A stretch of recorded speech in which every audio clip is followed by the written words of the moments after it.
नरेंद्र मोदी साहब ने यूनुस साहब को इनकार कर दिया, ना कर दिया, उन्होंने कहा फिर असी ना ही समझी। और जब उन्होंने ये सुन लिया कि हाँ जी तुसी ना ही समझो, तो फिर वो गए हैं चाइना की तरफ। तो बात यह है कि वो पापा ढूंढने के लिए गए हैं चाइना, पापा की तलाश में। पापा की तलाश इस मूवी का नाम रखा जा सकता है। उनके कोई 9-10 मेमोरेंडम साइन हुए हैं, और क्योंकि बांग्लादेश की जो सिचुएशन है वो इस वक्त इकोनॉमिकली बेहतर नहीं है, और जो ट्रम्प की तरफ से उनको पहले ही झटका मिल चुका है, देश को इंडस्ट्री उनकी कहा जा रहा है कि नीचे आ चुकी है, पाकिस्तान से बहुत अच्छे रिलेशंस हो चुके हैं, और जहां तक ट्रैवल्स का दोनों कंट्रीज़ के बीच फ्लाइट्स ओपन होने का, स्टूडेंट्स एक्सचेंज या आर्टिस्ट एक्सचेंज का, वो तो बड़ा ज़बरदस्त जा रहा है। लेकिन इकोनॉमी को पाकिस्तान कैसे सही कर सकता है या संभाल सकता है बांग्लादेश की, क्योंकि पाकिस्तान को तो अपनी इकोनॉमी संभालनी है। तो अब ये है कि अब IMF का जो अभी पैकेज मिला है, अभी IMF की तरफ से ग्रीन लाइट दिखाई गई है और बड़ा खुश हुआ जा रहा है पाकिस्तान के अंदर। तो इसका मतलब ये थोड़ी है कि वो जो IMF से पैसा मिला है वो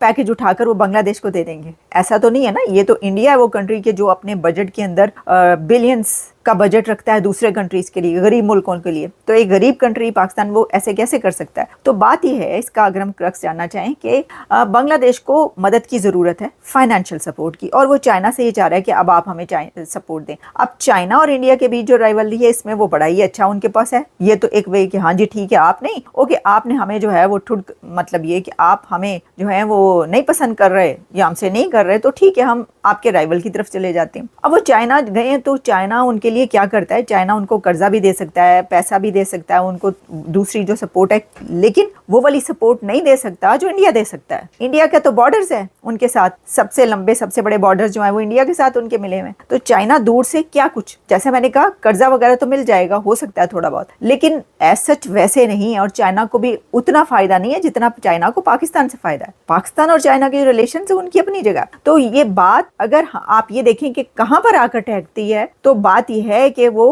पापा ढूंढने के लिए गए हैं चाइना, पापा की तलाश में। पापा की तलाश इस मूवी का नाम रखा जा सकता है। भाई हम नहीं कह रहे, अब हम पे ऐसी नाराज हो रहे। बात यह है कि ये मेजर गौरव आर्या जी ने कहा, वो कह रही है जी जो चाइना के मोहम्मद यूनुस हैं वो पापा तलाश करने, डैडी ढूंढ रहे हैं वो, और वो इसलिए चाइना गए। अच्छा, मैं आपको ऐसा करती हूँ कि सुनवाई ही देती हूँ जो उन्होंने बात की है। अमेरिका तो कह रहा है कि हमें आइलैंड दे दो, सेंट मार्टिन की जो बात चल रही है, अमेरिका ने तो बोला है। अमेरिका, डोनाल्ड ट्रंप कह रहे कि रुको अभी, मैं तुम्हें पैसे नहीं दूंगा, ठीक है। अगर डोनाल्ड ट्रंप टैरिफ लगाता है, क्योंकि इनके कपड़े तो अब इनके कपड़े बनना काफी हद तक बंद हो गए हैं, पर अगर इनकी इंडस्ट्री दोबारा शुरू हो जाती है और इक्विवेलेंट टैरिफ लगा लेता है, तो इनके क्लोथ्स जो हैं वो अमेरिका के अंदर नॉन कॉम्पिटिटिव हो जाएंगे। वो कह रहा है तुम खुद कमीज बनाओ यहाँ पे, ये तो कह रहा है वो। कल हमने कार्स का डिस्कस करा था, किस तरीके से ऑटोमोबाइल इंडस्ट्री बिल्कुल ट्रंप ने खत्म कर दी है लगभग दुनिया भर की, मतलब प्रेशर डाल रहा है खत्म करने के लिए। वो चाहता है मेक इन अमेरिका करो, मेक इन अमेरिका करो। दैट इज इट यार। वो ये गया पापा ढूंढने, नया पापा कि कोई हमें पाल ले, क्योंकि पॉकेट मनी अब जो पुराना पापा था वो नहीं दे रहा है, तो भैया नया पापा है, पापा ढूंढो। ये पापा ढूंढो योजना जो है, ठीक है, ये उसके तहत गया है। आपने पॉइंट किसी हद तक दुरुस्त है, किसी हद तक ये जाहिर है कि देखिए पापा की तलाश तो सभी को होती है। कोई भी ऐसा, वो जब पैसे की मदद होती है, इंडिया खुद कितने कंट्रीज का पापा है। ये वो खाने वाला पापा नहीं, ये वो वाला पापा नहीं है जो जावेद चौधरी साहब ने इंटरव्यू किया था जनरल बाजवा साहब का, जिसमें उन्होंने कहा था कि जब मैं पहुंचा तो वहां पे वो चाय में पापे डिबोकर खा रहे थे। ये वो वाला पापा नहीं है, ये पापा है डैडी। भारत तो खुद कितने कंट्रीज का पापा है, डैडी है, जिनको पैसे जो है वो बजट में दिए जाते हैं, और वैसे उसके अलावा कितने ज्यादा support, humanitarian relief, everything, African countries से लेकर और साउथ एशियन कंट्रीज तक। पाकिस्तान के अलावा पाकिस्तान को जरूरत नहीं, उसकी आवाम फल फूल रही है, दूध की नहरें और शहद की नहरें बह रही है, इसलिए वहां पे जरूरत नहीं है। तो इसलिए इंडिया से कोई मदद की जरूरत नहीं है। हाँ, आप चीनी मंगवा सकते हैं बगैर बताए, और आप बाकी चीजें भी मंगवा सकते हैं, लेकिन वैसे बताकर कुछ नहीं करते। तो उसमें यह है कि ये तो एक पापा की तलाश है, वो तो जारी रहेगी जब तक उनको कोई ना कोई पापा मिल नहीं जाता। अब देखते हैं कि चाइना जो है वो एग्जैक्टली सही वाला पापा बनता है, या पाकिस्तान सही वाला पापा उनका बन जाता है, या फिर ये कि उनको चाय में पापे डिबोकर ही खाने पड़ते हैं। ये तो हमें पता चल जाएगा, और या फिर वो एट द एंड इंडिया को ही पापा बना लेते हैं दोबारा। 7 states of India, eastern part of India, called Seven Sisters, they are landlocked country, landlocked region of India. They have no way to reach out to the ocean. We are the only guardian of the ocean for all this region. So this opens up a huge possibility. So this could be an extension of the Chinese economy, build things, produce things, market things, bring things to China, bring it out to the whole rest of the world. तो यूनुस कहते हैं कि भाई देखिए, India की जो पूरी north east की स्टेट्स है ना, 7 स्टेट्स, ऐसे 7 स्टेट्स नहीं है, अष्टलक्ष्मी है, 8 स्टेट्स हैं, थोड़ी सी करेक्शन। तो ये ना लैंड लॉक्ड है, हाँ भाई ये फैक्ट है, ये चैट जीपीटी से पूछ लो, ठीक है। उसके बाद कहता है कि Bangladesh is the guardian of oceans, ठीक है, और इसीलिए चाइना का एक्सटेंशन, चाइना एक्सटेंशन, ऐसे करते करते टूटी फूटी भाषा में ये बोलने की कोशिश करता है कि भाई हम किसी भी तरीके से बांग्लादेश को चाइना का एक एक्सटेंडेड नेबरहुड बना देंगे, मतलब Bangladesh is China, will sell Bangladesh में कुछ भी ऐसा हो वो हम दे देंगे आपको, port, special economic zone, we can sell anything to you. क्यों? अब मुझे बताइए, बिल्कुल कमेंट में अभी बताइए, क्या मैंने आपको बोला था ये चाइना जाके बांग्लादेश को बेचने की कोशिश करेगा क्योंकि अमेरिका से पैसे आने बंद हो गए? ये वही काम कर रहा है, और अब ये तो हर एक्सटेंट पे जा रहा है कि देखिए कुछ भी सोच के, भारत के नॉर्थ ईस्ट को ही देख लीजिए, भारत को ही देख लीजिए, इंडियन ओशन को ही देख लीजिए, किसी भी तरीके से आ जाइए, बस आ जाइए और पैसे दे दीजिए।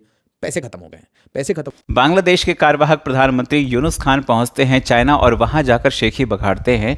भारत के जो पूर्वी राज्य हैं जिन्हें 7 सिस्टर्स कहा जाता है, ये कहते हैं कि वो समुद्र से कटा हुआ है। केवल बांग्लादेश ही ऐसा देश है जो पूरी तरह से समुद्र का संरक्षक है और इसके साथ साथ वो चीन के व्यापार को बढ़ाने में मदद दे सकता है। ये भाई साहब ये कह रहे हैं। बांग्लादेश के कार्यवाहक प्रधानमंत्री हैं जिनको सिर्फ और सिर्फ देख रेख के लिए बिठाया गया है, वो चाइना में जाकर ऐसा बयान दे रहे हैं। भाई पहले बात तो इनको ये पता होना चाहिए कि भारत के पास में कोलकाता और विशाखापट्टनम जैसे बंदरगाह हैं और सिलीगुड़ी कॉरिडोर के माध्यम से वो जोड़ने का प्रयास करते हैं। इन राज्यों की सीधी पहुंच बेशक समुद्र से नहीं है, लेकिन सिलीगुड़ी कॉरिडोर से इनको जोड़ा गया है और हम इस क्षेत्र में आगे भी काम कर रहे हैं। और जिस तरह से ये चीन में जाकर बयानबाजी कर रहे हैं, उस हिसाब से इनको इनकी औकात बतानी ज़रूरी है। भाई आपकी जो जीडीपी है ना, वो $300 मिलियन है ओनली, और भारत की $4 ट्रिलियन है। समझ रहे हैं? आप हमारे आसपास भी नहीं हैं। हमारे पास फौज भी सबसे ज़्यादा है, आपसे कहीं ज़्यादा, फिर भी आप उकसाने का काम कर रहे हैं भारत को। भारत चाहे तो डिप्लोमेसी के माध्यम से आपको ना आपकी औकात बता सकता है, आपको उसी जगह पर लाकर पटक सकता है जहां से आप शुरू हुए थे। 1971 में भारत की वजह से ही आपका वजूद आया और आज आप भारत को ही आंखें दिखा रहे हो। पहली बात तो यह है, कार्यवाहक प्रधानमंत्री के तौर पर आपको बनाया गया है, देश की सिर्फ देख रेख करना है, बयानबाजी नहीं करनी है। और अगर बयानबाजी करेंगे तो ये भी भुगतना पड़ेगा आपको ही, और आपको क्या भुगतना पड़ेगा? आपके देश को भुगतना पड़ेगा।